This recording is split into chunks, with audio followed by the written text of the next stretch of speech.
Radio Costa Rica, Radio Costa Rica, en el corazón de una nueva era que llevas en tu mano y con un clic escuchas nuestra radio. Radio Costa Rica, Radio Costa Rica, la onda digital que une a Costa Rica. Bienvenidos a Neurolatidos, un espacio donde exploraremos cómo funciona el cerebro y el cuerpo y qué herramientas prácticas de la ciencia podemos aplicar en la vida diaria para mejorar nuestra salud, rendimiento y bienestar. Aquí encontrarás explicaciones claras, basadas en la evidencia científica más reciente y estrategias que puedes implementar desde hoy para potenciar tu mente y tu cuerpo.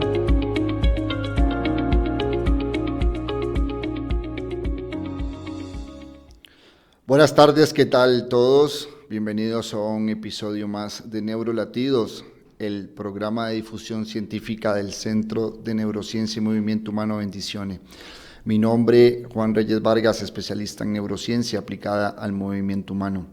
En esta ocasión, para este podcast, el tema a tratar es un tema que es de mucha actualidad, debido a esta infodemia que enfrentamos a nivel de redes sociales, el cual nos pueden destruir o nos pueden enaltecer con comentarios bajo anonimatos y demás, inclusive pueden elaborar situaciones ficticias, los famosos troll y demás que están en el día a día de estas moda de redes sociales o estas tendencias. Para eso hemos contado con una especialista, ella es de la República Argentina, su nombre es la doctora Laura Balbastro. Ella es especialista en maltrato emocional, abuso sexual y violencia de género. Es responsable del área de investigación de GET.org y es ganadora del premio Simone de la República de Francia. Doctora, bienvenida a este espacio de divulgación científica. ¿Cómo le va? Bueno, muchas gracias. Es un gusto saludarte, Juan, y a todos quienes estén del otro lado. Gracias, doctora. Para poner un poco en contexto, como decía la introducción del programa, la violencia a nivel de redes sociales se incrementa cada día más. Sí. Hay personas que tienden a valentonarse, por decirlo así, se animan a dar un paso más. Entonces, para empezar esto, doctora, ¿cómo definiríamos este tipo de violencia desde la psicología? Bueno, nosotros usamos para nuestra normativa de Argentina, usamos un modelo de ley, que es la Ley Olimpia. Existe la Ley Olimpia en Argentina y para definir la violencia de género digital usamos en realidad la Ley Olimpia mexicana, que es como la primera en salir y es pionera, bueno, y luego se fue replicando en otros países. Y en realidad en la definición de violencia de género digital lo que usamos es la misma descripción de violencia de género, pero adaptada a entornos digitales. Y tiene que ver, a grandes rasgos, es una situación, es muy compleja y tiene, bueno, muchas aristas, es multicausal, ahora lo vamos a ir hablando, pero tiene que ver con el dominio, con el abuso de poder que ejercen algunos varones respecto de las mujeres y disidencias. Entonces, en ese abuso de poder se ejercen violencias que generan daños puntualmente respecto de lo digital, tan reales como los daños analógicos. Cuando se empieza a hablar de violencia digital, lo primero que ocurre es la relativización de las consecuencias o del daño que sufren las víctimas, porque al no haber un ejercicio de violencia directa, una violencia física, por ejemplo, es muy difícil para la sociedad hablar de violencia si no se ve un golpe, un moretón, no se ve sangre, si no hay una muerte, se relativizan las violencias. Y bueno, en el caso de violencia de género digital, existen, sí, personas que sufren daños irreparables y existe también la pérdida de la vida. Muchas mujeres han perdido la vida por sufrir esta forma de violencia. Genera un daño integral a la vida de las personas. Claro. ¿Por qué cuesta tanto reconocerla y los límites que se puedan emplear en situaciones como la que estamos hablando? Cuesta mucho reconocerla, primero porque tenemos una sociedad que es violenta, nuestra cultura es violenta, la violencia se aprende, Por lo tanto, hay modalidades de tratamiento que permiten desaprenderla y que permiten cuestionar algunas conductas, algunos consumos. Hay violencias que tenemos naturalizadas porque convivimos con ellas desde que somos muy pequeños. Y sobre todo las simbólicas. Hay muchas formas de violencia simbólica, de violencia invisible, que es muy difícil de problematizar. Y bueno, y en realidad la violencia de género digital, la particularidad que tiene es que es una analogía de todas las otras formas de violencia que conocemos, pero en los planos digitales. Si nosotros pensamos ciertas conductas, no sé, patrones estereotipados sexistas, ¿son violencia? Sí, no son una violencia evidente, no son una violencia clara, no son una forma de violencia que quita la vida. Ahora es el camino de entrada mediante el cual después se desarrollan otros ejercicios que sí generan daños quizás más letales. ¿Se entendió? Yo entiendo que quizás, no sé si soy clara y no sé, el público, nada, es público común, le estamos hablando a la gente en sus casas, ¿verdad, Juan? Ayúdame si soy muy compleja y lo tengo que bajar. Está perfecto y Ok, es entendible. Acá ok. la pregunta surge dentro de esta conversación y dentro de su explicación, que está muy bien fundamentada, es por qué se tiende a naturalizar, ¿verdad? Porque si bien es cierto, no hay una representación de un daño físico, pero el daño emocional tiene muchas veces mucho más pesar o mucho más dolor en silencio que un golpe, ¿verdad? Actualmente, indefinidamente, hasta en edades tempranas, como 13 años, bueno, yo conozco chicos que tienen de 9 años hasta redes sociales abiertas, ¿verdad? Entonces, esto llama a una vulnerabilización. Y esta vulnerabilización, entonces, ¿cómo podemos, hasta en forma de los padres, ¿verdad? Algunos tips, doctora, como para ir limitando, controlando qué es bueno, qué no es bueno, hasta el hecho hasta de contestar un mensaje que te pongan en una publicación. Muchas veces las personas publican basados en el tema emocional, en la inspiración y son despedazados literalmente, ¿verdad? A nivel de redes sociales, sin piedad, porque hay comentarios sumamente destructivos. Y entre más exposición usted tenga, pues claramente está más vulnerable, puesto que no tenés afinidad con todo el mundo, pueden haber ciertos resentimientos, interpretaciones subjetivas basadas en lo que es cada persona. Y nosotros en el Centro de Neurociencia, por ejemplo, intentamos mucho de controlar el estrés crónico, y este estrés crónico invita mucho al tema emocional, mucho burnout, por ejemplo, en temas laborales, muchos temas de acoso y demás, inclusive en redes. Entonces, ¿cómo podemos darle un tic a un padre de familia que nos está escuchando y que vos le digas, no, mira, podemos usar esta banderita o esto, no, como para empezar a orientar a los que nos escuchan en este tipo de temas? Bueno, es un montón, me diste como para 3 horas necesito para responder todo lo que me preguntaste.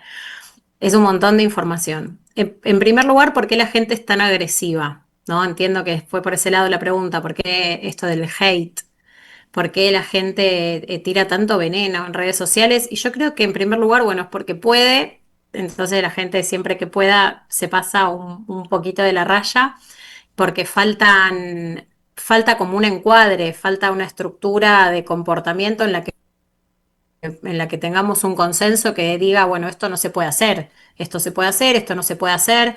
Y también lo que existe en las violencias, esto de despersonalizar al otro. Entonces, quien te ve a vos en una publicación masiva en red social, cree que tiene la autoridad de opinar sobre vos como si vos no fueras persona. ¿No? Entonces esto genera una distancia relacional con el otro, se pierde la empatía, se pierde el respeto. Estamos todos opinando de todo el mundo sin ningún tipo de criterio de reparo respecto de lo que le puede generar a esta persona. A mí me pasa, a pesar de mi profesión, de dedicarme a esto y demás, que hay veces que si no sé, algún video, alguna publicación que hago es muy, muy masiva, me da ansiedad. ¿Por qué? Porque yo ya sé que alguna agresión voy a recibir.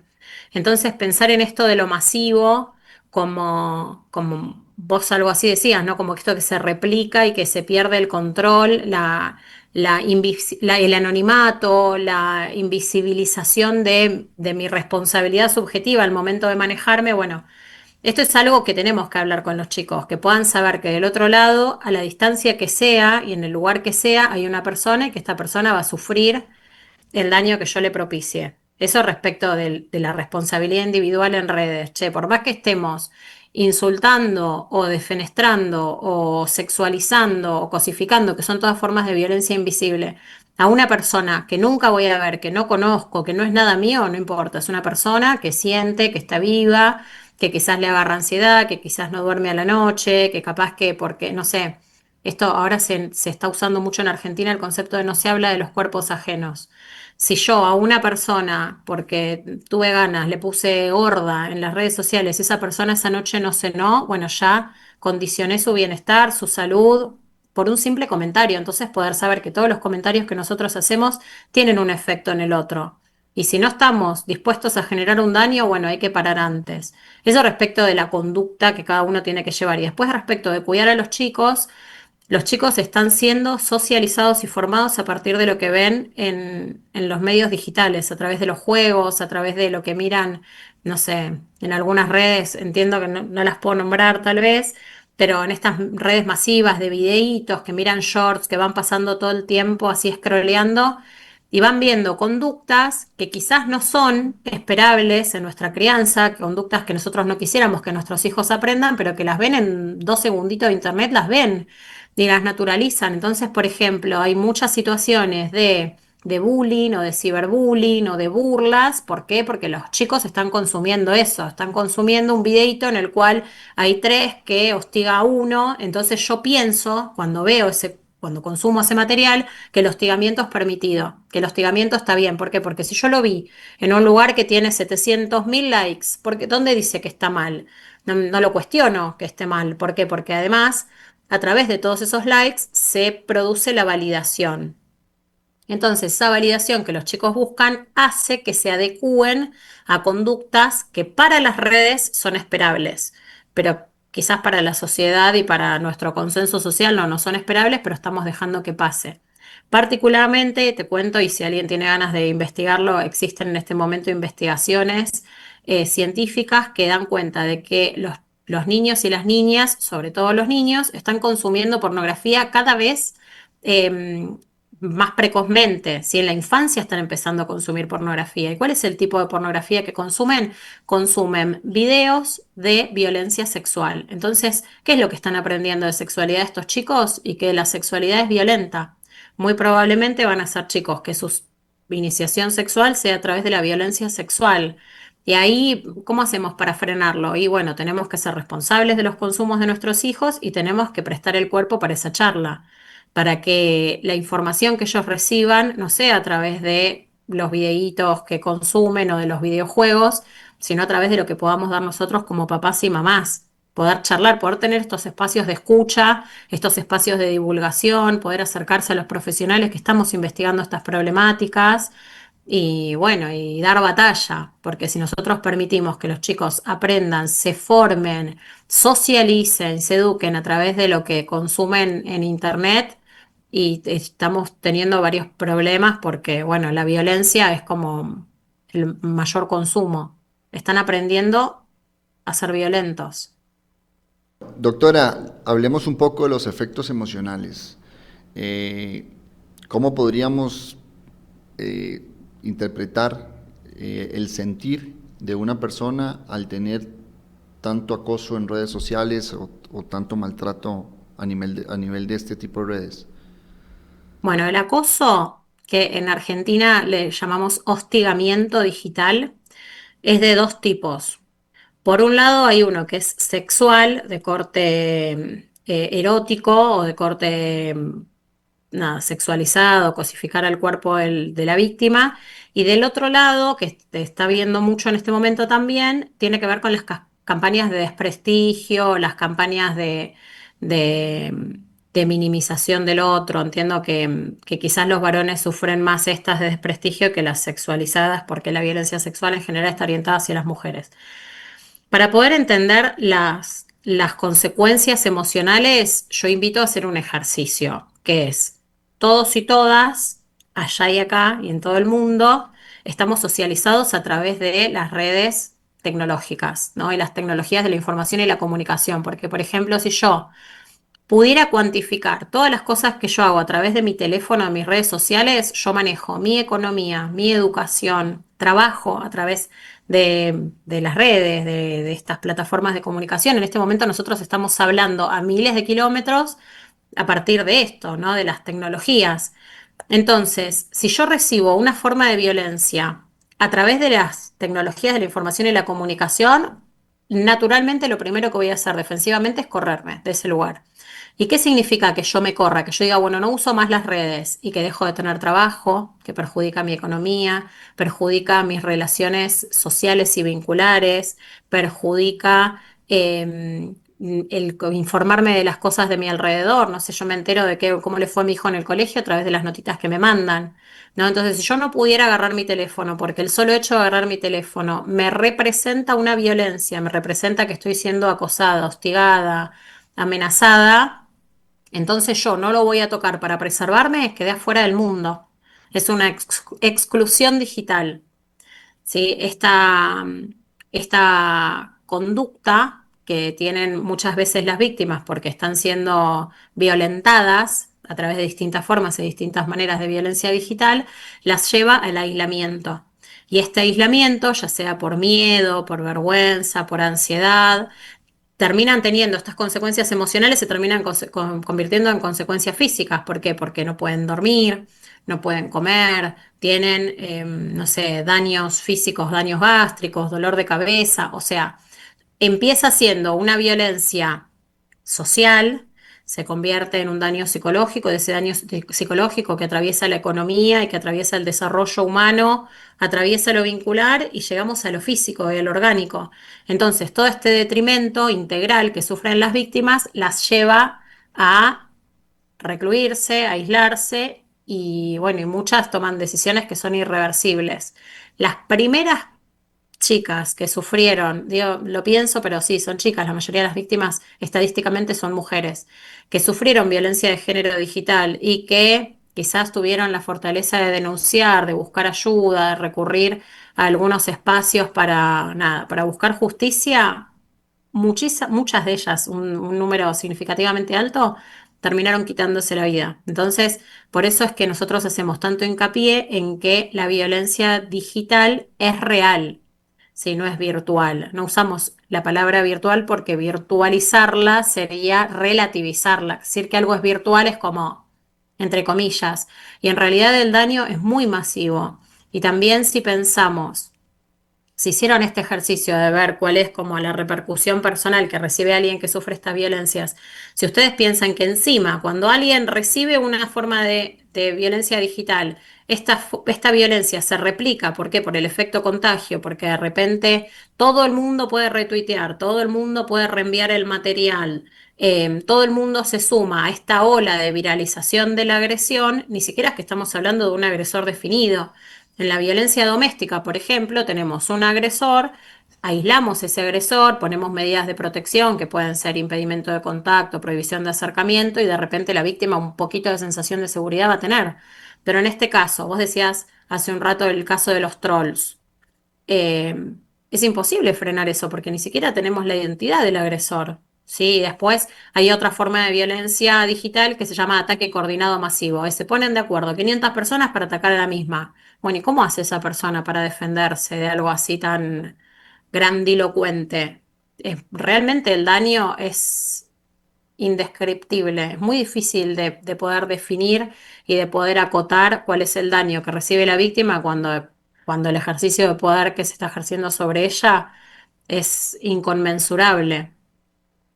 Claro, ¿qué daño, tomando esta palabra, o qué señales puede provocar en un adolescente y en un adulto este tipo de comportamientos? O sea, ¿cómo podemos detectar en qué forma el adulto, en qué forma el adolescente, inclusive en niños, como para que el público tenga ahí esas banderitas, por decirlo de esa forma? Y bueno, si cambia la conducta, siempre hay que estar alerta. Si generalmente era de una manera y de repente empieza a evitar cuestiones que eran habituales. Si solía juntarse con, no sé, con sus amigos o amigas todas las tardes y de repente ya no sale, hay que prestar atención. Pero esto respecto de todas las formas de violencia, no solo de las digitales. El aislamiento, la vergüenza, la retracción, psicológicamente se llama retracción libidinal. La energía que yo tengo dispuesta en el mundo la repliego y me encierro en mí mismo. Si el ensimismamiento es para prestar atención. Sí, y después, por ejemplo, los cambios de conducta, no sé, un cambio de conducta alimentaria, un trastorno de la conducta alimentaria, bueno, ahí es para revisar cuáles son los consumos o cuáles son las comunicaciones que tiene ese chico o esa chica en redes sociales. Sí, en general, los se llama patrones estereotipados sexistas que vemos en las redes sociales, no sé, los cuerpos hegemónicos, la discriminación de los cuerpos que son diversos, hace que los chicos y las chicas, sobre todo también las chicas, cambien su conducta alimentaria. Bueno, ahí es para intervenir. Sí, o si los chicos, puntualmente los varones sufren mucho la llamada ludopatía, ¿no? Están desesperados por jugar y ganar.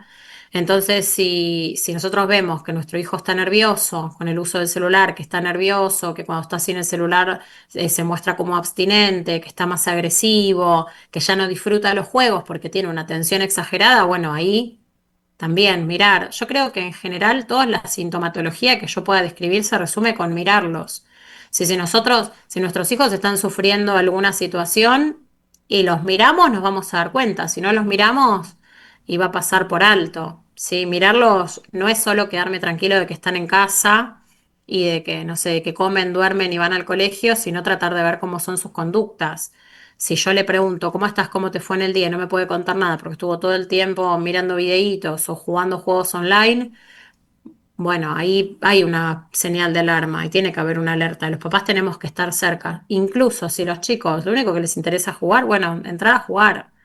Si yo aprendí a jugar con mi hijo nada más que para poder estar cerca y poder conocer ese mundo. Mirándolo de afuera no lo puedo cuidar. Para poderlo cuidar tengo que estar cerca. Y esa es la principal recomendación. Claro. Vamos a ir a una pausa comercial y seguimos hablando con nuestro tema de hoy, que sería la violencia en las redes sociales. Gracias.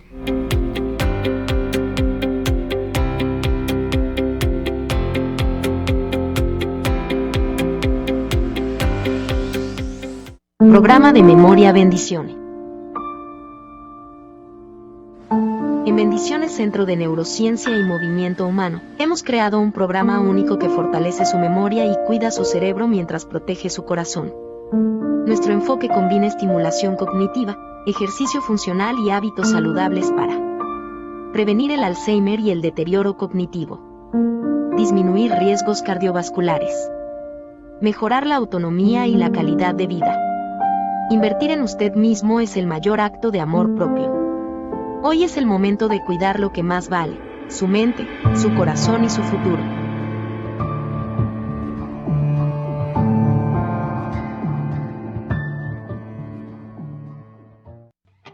Servicio de comida Tania. Calidad, sabor y confianza en cada plato. Ofrecemos un servicio gastronómico profesional para empresas y eventos con el toque humano y la excelencia que tu equipo merece. Para mayor información, comuníquese al 506-8312-3828. Servicio de comida Tania.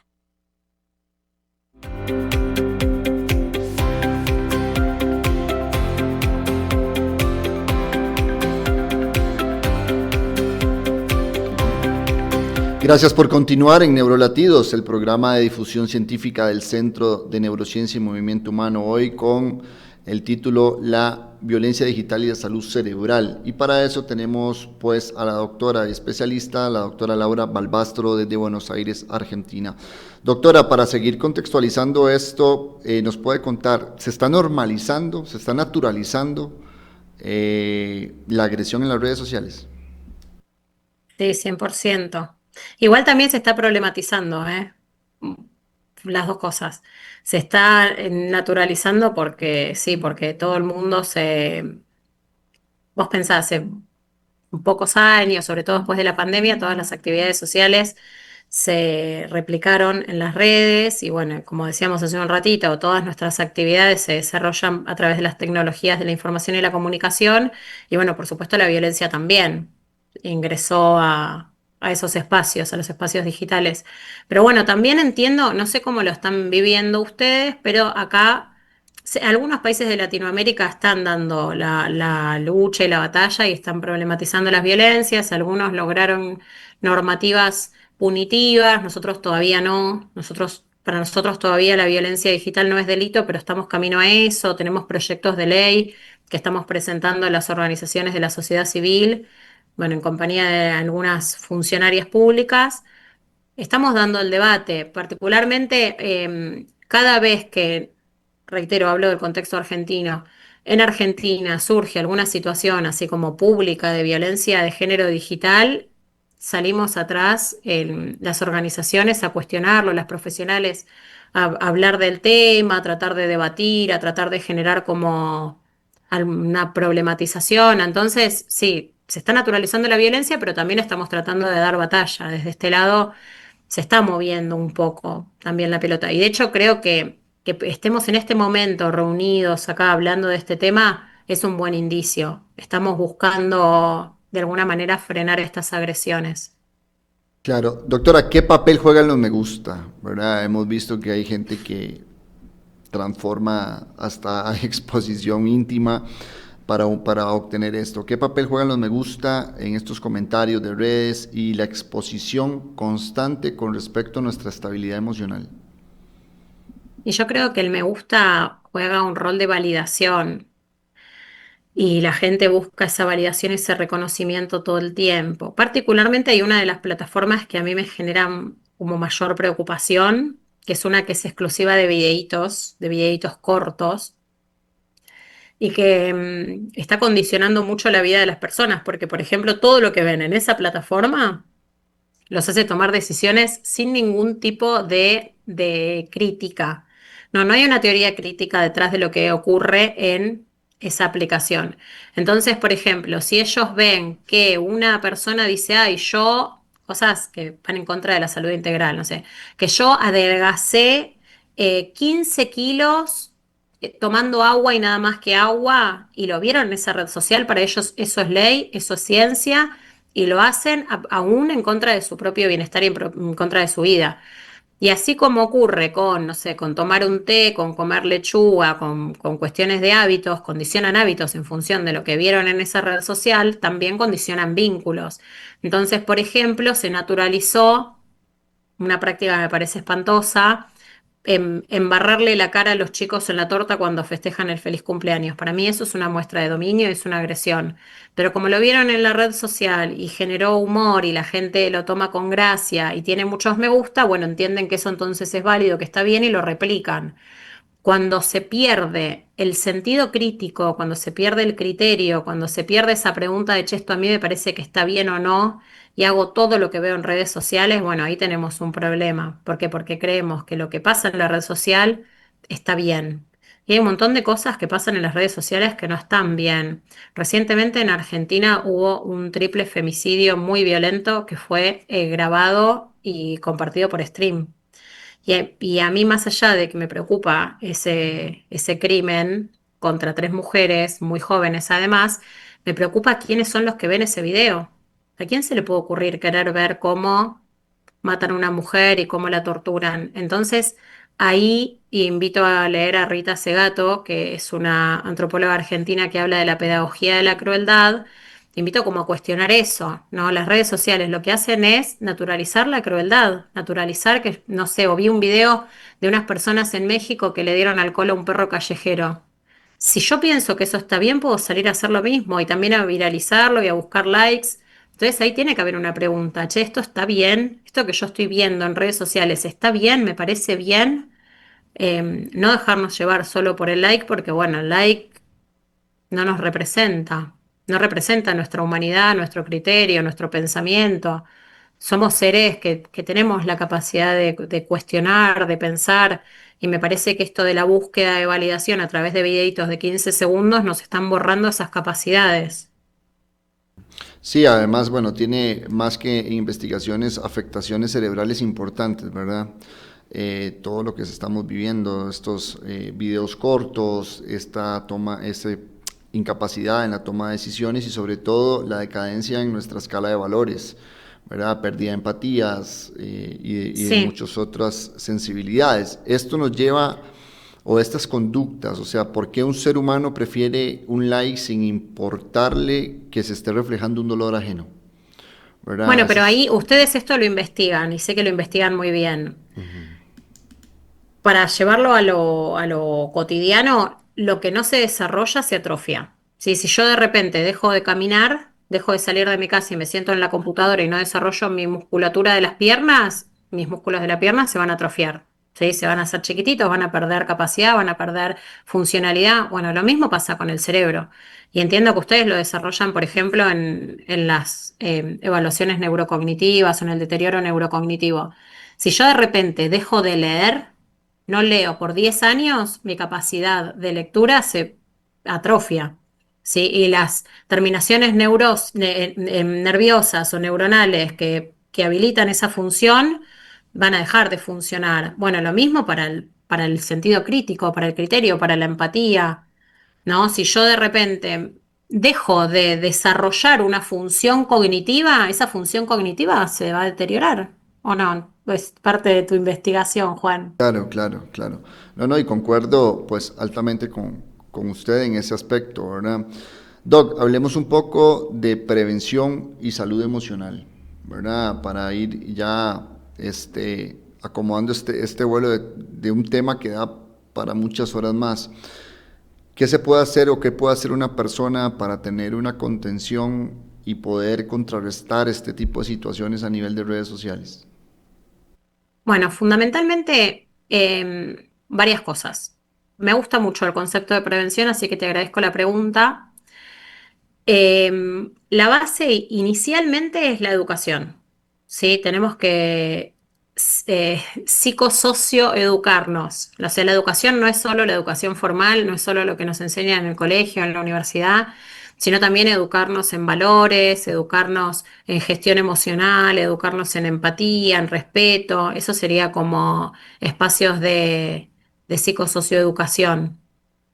Y después también el poder generar como redes sociales no digitales, redes sociales reales, para que, para que una persona a quien queremos y a quien cuidamos no caiga en estas situaciones de violencia, es importante que estemos juntos, que estemos cerca, que no segreguemos, que no señalemos. A veces nosotros vemos situaciones, no sé, noticias de personas que fueron victimizadas y los comentarios son tremendos. Los comentarios son pro violencia, no pro prevención. Entonces, una vez, una persona en un congreso en el que tuve la suerte de exponer, dijo, si nosotros prendemos la televisión y vemos violencia, replicamos violencia. Entonces, ¿por qué no prendemos la televisión y vemos prevención de la violencia? Entonces, me parece que la prevención tiene que, primero la tenemos que pedir, porque no creo que los estados espontáneamente quieran invertir en políticas públicas preventivas si los usuarios no somos los que pedimos. Entonces, nosotros como ciudadanos de nuestras naciones, tenemos que promover y pedir que haya prevención de las violencias y que haya erradicación de las violencias. Y sobre todo, y esta es mi bandera personal y mi militancia personal, hay que trabajar mucho con potenciales agresores, que es la verdadera prevención, porque si yo hago todas prevenciones de cara a la ayuda a las víctimas, a la contención de las víctimas, cuando la víctima es víctima ya es tarde, ya fue victimizada, la violencia ya ocurrió. Entonces hay que trabajar con potenciales agresores. Y en el caso de las redes sociales, los potenciales agresores somos todos, porque todos tenemos acceso a estas tecnologías. Entonces, ¿cómo hacer para poder prevenir futuras agresiones, siendo que todos somos potenciales agresores? Tenemos que educarnos en ciudadanía digital, en ser responsables de lo que hacemos en redes sociales, tal como lo hacemos en la vida cotidiana. A nadie se nos ocurriría ir caminando por la calle y gritarle a alguien, vos sos gordo, vos sos feo, o agresiones peores. Entonces, si vos en la calle cara a cara no lo haces, porque en las redes sociales sí lo haces. En la calle no vas, en la fila del banco no haces callar al de adelante porque no te gusta lo que dijo y lo insultás. Entonces, ¿por qué en las redes sociales sí? Esta es la discusión que tenemos que llevar a cabo. Tratar de trabajar para ser más responsables y ser ciudadanos digitales con la misma responsabilidad que somos ciudadanos de nuestras vidas cotidianas. Y tratar al otro como un igual, no como alguien que es menos. Eso también es un problema en la violencia. La violencia se desarrolla cuando menospreciamos al otro y lo tratamos como si fuera un ser inferior. Y si yo trato al otro de igual a igual, muy probablemente no voy a ejercer ninguna violencia. Claro, hay un periodo de ventana aquí ahorita con algunas preguntas de las personas que nos están escuchando.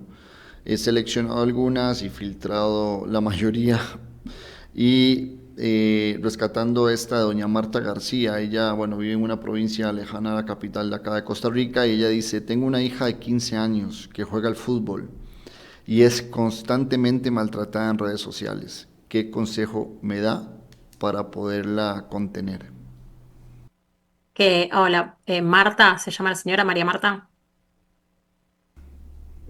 Bueno, decirle a tu hija que es perfecta, que la agreden porque les genera inseguridad o miedo que haya una mujer que juegue al fútbol, pero que eso no la tiene que frenar, que no la tiene que detener, que habla más de las inseguridades de sus agresores que de ella misma. En realidad lo que quieren hacer es amedrentarla para que ella deje de hacer lo que hace, pero ella haciendo lo que hace no le está haciendo daño a nadie, entonces acompáñala, fomentala. Que sean muchas más mujeres las que jueguen al fútbol, entonces va a ser más difícil agredirlas a todas. Sí, abrazala, decirle que lo que está haciendo está bien, que no le hizo daño a nadie y que no se deje apabullar por las agresiones, porque en realidad quienes la están agrediendo son personas que están mostrando sus propias inseguridades respecto a lo que ella hace. Abrazala fuerte, decirle que es perfecta, que la amás y que están juntas, que nadie le va a hacer daño y que siga adelante con su deseo. Perfecto. Recuerden que van a salir el teléfono el cual ustedes pueden contactar a la doctora Laura Balbastro mediante las redes sociales. Es la forma de contacto que tiene la doctora. Ustedes pueden hacer su consulta, sacar la cita virtual. Ella tiene esta opción en su portafolio de servicios, porque realmente son muchas las preguntas y no creo que nos vaya a dar tiempo de ir pues Pueden escribirme, evacuando todo esto. ahí abajo está mi dirección de Instagram, mi perfil de Instagram profesional, entonces me pueden escribir ahí, yo me comprometo a tomarme, tardaré un poquito más si son muchas, pero me comprometo a responder todas las preguntas. Nos pregunta Asdrúbal Méndez, él dice que tiene 23 años, dice que él está sufriendo acoso, es que no pone acoso, pone una palabra muy criolla de acá, pero sufre Pero acoso significa acoso. porque él dice que tiene un desempeño muy bueno en su trabajo. Y cuando lo publican en las páginas de su empresa, pues dice que es altamente o sufre mucho bullying. ¿Qué mecanismos puede usar para esto? Dice que ha pensado que hasta cambiarse de trabajo, inclusive ha disminuido su rendimiento para no sentir este tipo de ataque. Gracias, don Adrúbal, por la pregunta. Bueno, lo lamento mucho. En realidad no, la solución no es irte del trabajo porque quien te amedrenta te va a seguir amedrentando. En realidad ahí lo que vas a hacer es darle poder a tus agresores diciéndoles como que tiene sentido la agresión, que la amenaza tuvo efecto y que vos hiciste lo que ellos querían. Yo sé que es muy difícil enfrentarse a estas situaciones, pero trata de hacer alianza con alguien que te pueda acompañar, que no te sientas solo y si podés, no sé cuáles son los mecanismos, como si hay mecanismos de denuncia, de protección ante estas situaciones, trata de recurrir a recursos humanos, a tus jefes, porque realmente que vos disminuyas tu rendimiento, nada más que porque hay alguien a quien le molesta. De nuevo, es lo mismo que la situación que la chica que jugaba al fútbol. Hay alguien a quien le molesta porque va a perder privilegios. Quizás a tus compañeros les hace mal que vos destaques. ¿Y vos qué vas a hacer? ¿Te vas a autocensurar? Esto ocurre mucho en violencia de género digital. La gente se autocensura para no sufrir violencia. Entonces, ¿quién gana? Gana el violento. Sí, busca alianzas y redes, no te quedes solo. Fíjate quién de tu entorno te puede acompañar para poder defenderte de estas situaciones. Y no sé si existen en Costa Rica algunas normas que puedan regular esta situación y si no existen, invéntenlas. Si no existe una regulación, yo sé que Juan es una persona con una fuerza tremenda. Juan, te propongo que lo inventes vos, si es que no existe una normativa que pueda proteger a las personas de estas formas de violencia. Yo te Sí, yo creo ayudo. que dentro de las normativas legales del Estado existen, pero sí falta ese conocimiento como para poder acudir. Creo que por eso es que hay tanta pregunta. Sí, o Eh, quizás alguna normativa que sea propia de la empresa, porque imagínate que claro. al empleador no le conviene tampoco que Asdrúbal trabaje a media máquina porque lo están amenazando, porque lo están amedrentando. Hay contratos actualmente, inclusive a nivel de hasta de comportamientos, a nivel de contratos laborales, ¿verdad? Entonces eso también ayuda como barrera para que otras personas no incurran en este tipo de violencia. Y Tenemos sí. esa ventaja por ahí. Dice doña Lidiet Muñoz, ella es de San José, bueno, dice la edad, dice que ella pregunta, ¿cómo hacer para no tener miedo de publicar y comentar mi opinión? ¿O es mejor no hacerlo? No, definitivamente tenés que opinar, Lidiet. ¿Cómo no hacerlo? Tenés que opinar. El miedo, el mecanismo de afrontamiento es atravesarlo. Tenés que superarlo. Por supuesto, no te pongas en riesgo de vida, ¿no? Pero en general estas formas de violencia no suelen llegar. Sí hay gente que perdió la vida, no quiero decir una tontería, pero porque se ejercieron daño a sí mismas, ¿sí? Son mínimos los casos que la gente que agrede en redes sociales agrede en la vida analógica. Sucedió, pero es mínimo, es un porcentaje muy bajo. En realidad, quien te amedrenta o quien te amenaza o quien te dice callate, vos no sabés nada, no servís para nada, con eso le alcanza para que vos te silencies. Y si vos te silenciás, ganó. Si vos te silenciás, va a replicar ese comportamiento. ¿Para qué? Para que cada vez seamos menos los que opinamos.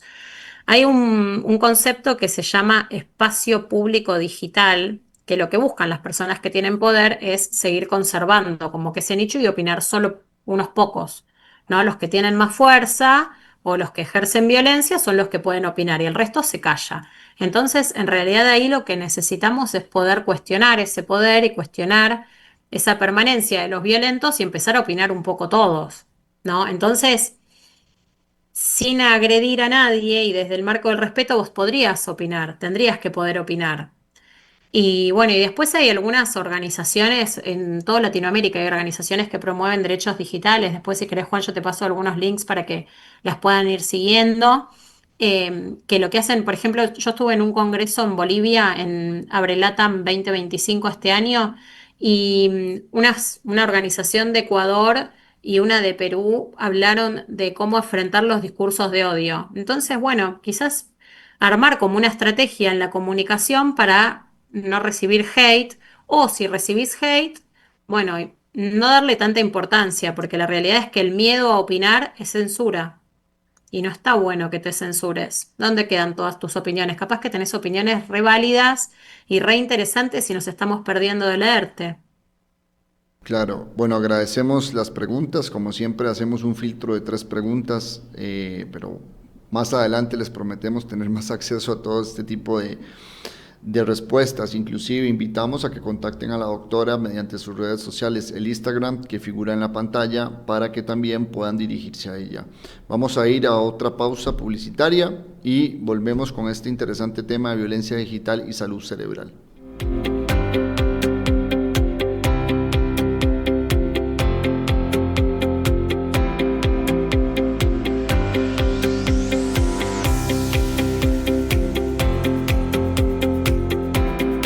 Programa de Memoria Bendiciones.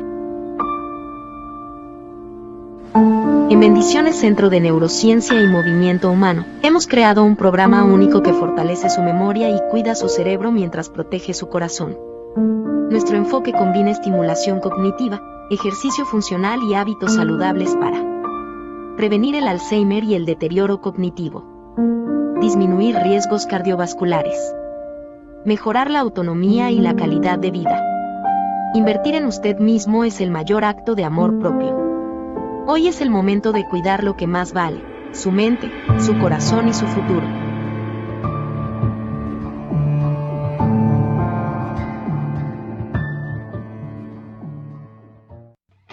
Servicio de comida Tania. Calidad, sabor y confianza en cada plato.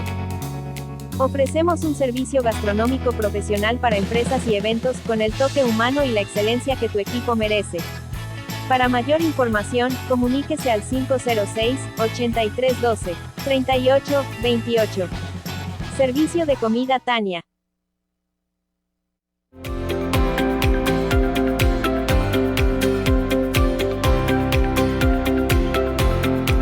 Seguimos en el programa de difusión científica del Centro de Neurociencia y Movimiento Humano Bendiciones y el tema de hoy es violencia digital y salud cerebral. Para eso contamos en este programa con la especialista, la doctora Laura Balbastro desde Buenos Aires, Argentina, quien ha tenido un desarrollo pleno de esta temática de actualidad. Les recordamos, por favor, apoyarnos en nuestros canales y redes sociales, esto para seguir teniendo la oportunidad de divulgar científicamente temas de interés para todos. Doctora, para este último bloque, quisiera que nos cuente cómo se puede acompañar a un amigo, un hijo, una pareja que está siendo víctima de acoso, en este caso, pues, mediante las redes sociales. Bueno, fundamentalmente validar lo que siente. La validación emocional es fundamental para quien está sufriendo cualquier forma de violencia, ¿sí? No minimizar. Nunca decirle lo que te pasa no es tan grave, bueno, no le des importancia, bueno, borrá la cuenta y listo. Esa no es la solución. Sí, definitivamente no, y lo único que hace es como achicar la subjetividad de la persona que está sufriendo, ¿sí? Como minimizar la violencia que está sufriendo o menospreciar lo que siente. Siempre validar la emoción, aunque sea displacentera. Acompañar, dar apoyo, evitar el aislamiento, armar redes de contención. Si nosotros cuando trabajamos con víctimas de violencia digital, lo primero que sugerimos es que en la entrevista puedan estar con un amigo o amiga de confianza, que no se queden solos, que busquen como palabras de apoyo y de acompañamiento de la mayor cantidad de personas posibles. Pensemos como resumen general que cuando existe una situación de violencia, una forma de violencia, lo que hay es alguien ejerciendo poder y alguien sufriéndolo, ¿no? Entonces hay como una desigualdad. Puntualmente en violencia de género hablamos de desigualdad de poder, ¿sí? De falta de equidad. El agresor tiene el poder de ejercer daño sobre la víctima. Entonces lo que tenemos que trabajar es a nivel estatal y a nivel normativo, limitar, y también las plataformas, por supuesto, limitar el poder del agresor, pero a la vez empoderar a la víctima. Y ahí volveríamos como a restituir el equilibrio, a restituir la igualdad. Muchas veces la denuncia es un mecanismo restaurativo para las víctimas. La denuncia le da el poder que le faltaba y si no, en los entornos. Si nosotros conocemos a alguien que sufre violencia digital y minimizamos o sancionamos o censuramos, de ninguna manera hay que decirle a esa víctima que tiene la culpa, que tiene la responsabilidad, nunca hay que decirle, y bueno, pero vos también viste con quién te metiste o viste por qué hiciste eso. En esos casos, nada, la víctima se termina aislando, termina incrementando su sensación de culpa, de vergüenza, el sufrimiento psíquico. Entonces, bueno, tratar de evitar todas esas conductas. Y nada, no sé si tenés alguna pregunta más o si agrego algo último. Sí, me gustaría saber la responsabilidad que tenemos todos con respecto al manejo de las redes sociales y para ir finalizando este bloque. Bueno, tenemos que saber que todo lo que hacemos genera una consecuencia, con todos los actos de la vida, incluso en los entornos digitales. Entonces, quizás si yo agredo a otra persona, por más que la tenga lejos, por más que no la conozca, por más que la persona sea famosa, por más que, nada, no hay ninguna excusa. La agresión siempre es violencia y la violencia está mal. Entonces, bueno, tratar como de pensar eso, pensar al otro como un igual, como alguien a quien tengo que respetar por el solo hecho de ser persona, y bueno, y quizás relativizar y cuestionar los discursos de odio que hoy están súper en boga, están, no sé si se entendió, están como en auge, están muy naturalizados los discursos de odio, poder minimizar los discursos de odio e incrementar discursos que sean afines de los derechos humanos. Todas las personas tenemos derecho a una vida libre, a una vida digna, a una vida sin violencia y bueno, y eso es lo que tenemos que promover. Perfecto. Doctora, agradecerle de parte del Centro de Neurociencia y Movimiento Humano Bendiciones, de parte de la divulgación y producción del programa Neurolatidos, tanto en Radio Costa Rica como en televisión, y me gustaría, si nos da el honor de darnos un mensaje final para todas estas personas que se quedaron sin la oportunidad de una respuesta, que estoy seguro que la van a contactar por redes sociales, en un tema que es sumamente importante actualmente. Bueno, y lo voy a hacer un cierre como bien neurocientífico para darle como un cierre afín al programa. Cuando las personas sufren distintas formas de violencia y son traumatizadas, generalmente, y sobre todo las personas que sufren violencia de género digital, pueden desarrollar un síndrome que se llama por estrés postraumático, ¿no? Es una sintomatología muy específica que tiene que ver con la angustia y con el dolor y con el daño integral que les ha generado la violencia que sufrieron. Bueno, pero existe otro concepto que se ha desarrollado recientemente que se llama crecimiento postraumático.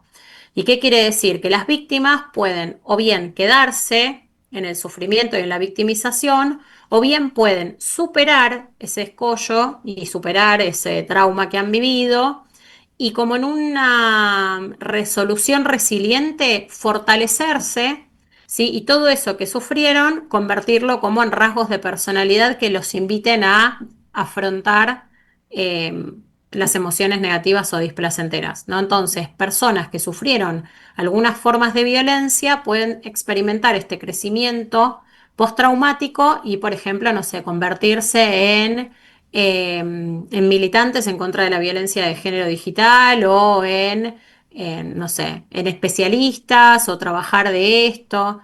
De hecho, hay mucho registro de personas que han logrado este crecimiento y este fortalecimiento de sus capacidades y de sus condiciones subjetivas. Así que bueno, propongo que además de trabajar en prevención, que podamos trabajar en esto, en alojar a las víctimas, en acompañarlas y en tratar de experimentar la mayor fortaleza posible para que seamos cada vez más personas las que podamos hablar de prevención y de promoción de vidas libres de violencia que agresores en redes sociales. Le agradezco mucho, Juan, a vos y a toda la producción por el espacio, por la escucha respetuosa y por la invitación. No, doctora, ha sido un placer.